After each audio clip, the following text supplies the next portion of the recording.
Hey there, it's Susan Pierce Thompson, and welcome to the weekly vlog.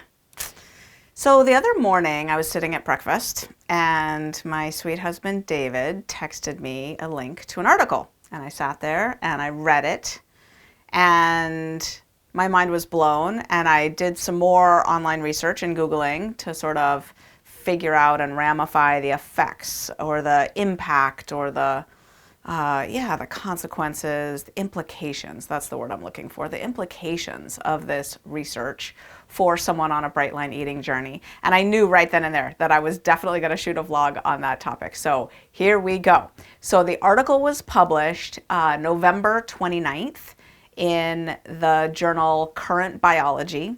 And the study was done, it's a series of studies, and they were done by researchers at Caltech, California Institute of Technology. And the research has to do with the effects of the gut microbiome on binge eating behavior and overconsumption of sugar and hyperpalatable foods specifically.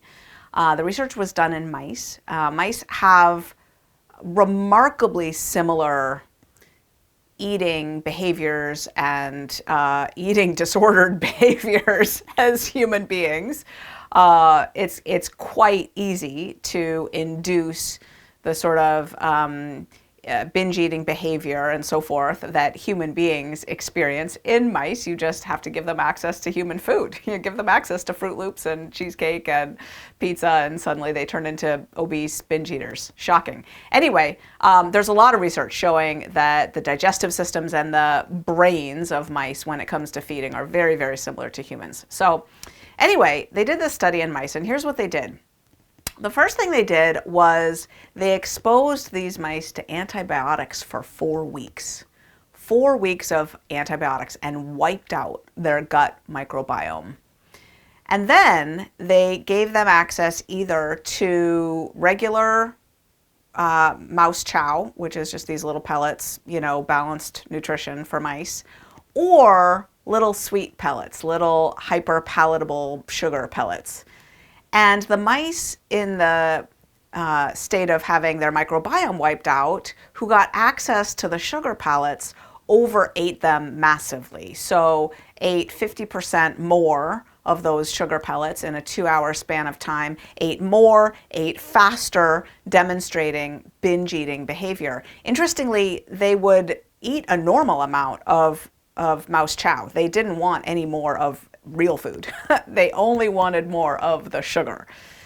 So then the researchers were curious, like, how similar is this to real binge eating behavior where someone will go to great lengths to get the foods that they want to binge on? And in fact, these mice would go to great lengths. So they did a little experiment where they had the mice have to work for those sugar pellets.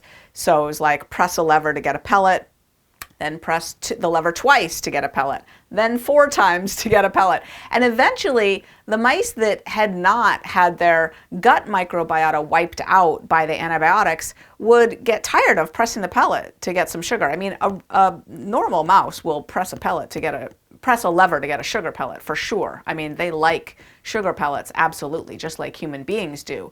But in terms of like, will they be able to expend a lot of effort for it? Will they go above and beyond to get more?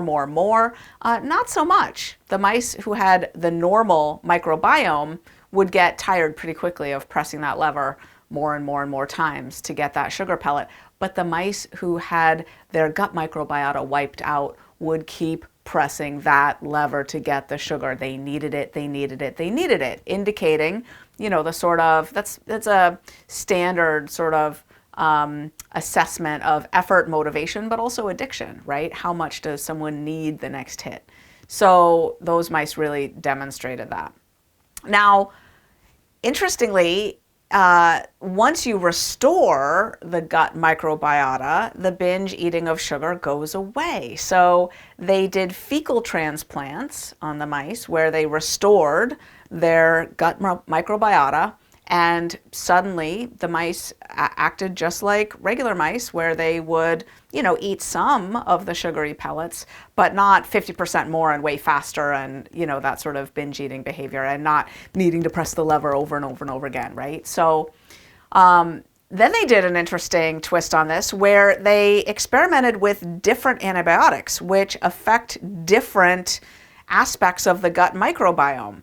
And it didn't sound like these researchers were, super experts on all this stuff, but they just tried different things, and they're like, well, different antibiotics target different things. And what they found was that they could, in particular, restore the microbiome by making sure that the mice had the microbiota from the genus Lactobacillus. So this is where I hopped on the internet, and I was like, is lactobacillus in yogurt? I was pretty sure it was, and sure enough it is. Then I Googled, is it in tempeh? Yes, again. Is it in sauerkraut? Yes, again. It's in fermented foods in particular. And I thought, isn't that interesting? So let me just put a bookmark in that study for a second and go back and tell you a little bit about the history of food recovery and the bright lines. I've been clear and open and transparent all from the beginning about the origins of some of the specifics of the Bright Line Eating Food Plan and the general sort of way of eating, and how it comes from 12-step roots, right? I've been in 12-step programs now for 28 years. Clean and sober from drugs and alcohol. And I first started a 12-step food program a year or less after I got clean and sober. When I was 21 years old, I marched myself down to my first food meeting. So several decades ago, Overeaters Anonymous, which was the original 12-step food program, which was born in January of 1960, that's when it was formed. But a while after that, meaning several decades ago, Overeaters Anonymous passed a motion at the World Service Business level where they forbade the distribution of specific food plans at their meetings. They, prior to that, had given out specific food plans. And what was recommended to eat at breakfast? Yogurt. Yogurt.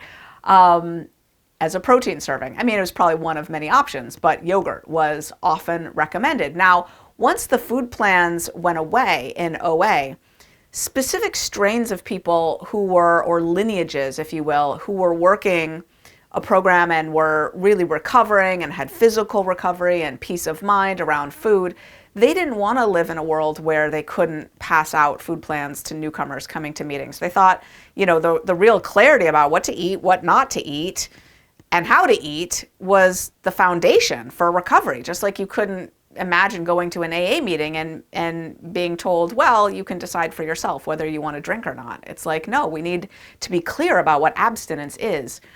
And, in all of my explorations, because, I've just hiked long and hard through the research Rockies, figuring things out for myself and, visiting different groups and seeing how they do it and noticing how different people work their program and what works and what doesn't work. I have often found myself discovering or running into the scientific reasons why these particular lineages of people were so successful in how they worked their program. And this article was such a light bulb moment, because there really are people who pass on the guidance to the people they work with in 12-step recovery to eat yogurt for breakfast. 8 ounces of yogurt is a protein serving, and eat yogurt. Don't eat eggs, don't eat cheese, don't reinvent the wheel, eat yogurt. Eat yogurt and oats and a fruit. That's breakfast. And I eat yogurt and oats and a fruit. That's my breakfast too. And it's so interesting to stumble on research that validates that. Now, I'm no expert in probiotics and prebiotics and so forth, so, Google away, see what works for you, but it does seem to be clear that having a healthy gut microbiome is one of the essentials of recovery, and it seems clear that to have, a peaceful experience abstaining from sugar binges in your bright line eating journey, you want to make sure that your gut is healthy and, consider having 8 ounces of yogurt for breakfast. Consider eating tempeh for lunch and or dinner. Consider having some sauerkraut as part of your vegetable serving. Really pay attention to the gut microbiome. We know that the gut influences so many things where you'd have to be living under a rock at this point to not be aware of that. But good to know for those of us who are prone to really eating a lot of sugar when we go off plan. This is one of the things that can help. So that's the weekly vlog. I'll see you next week.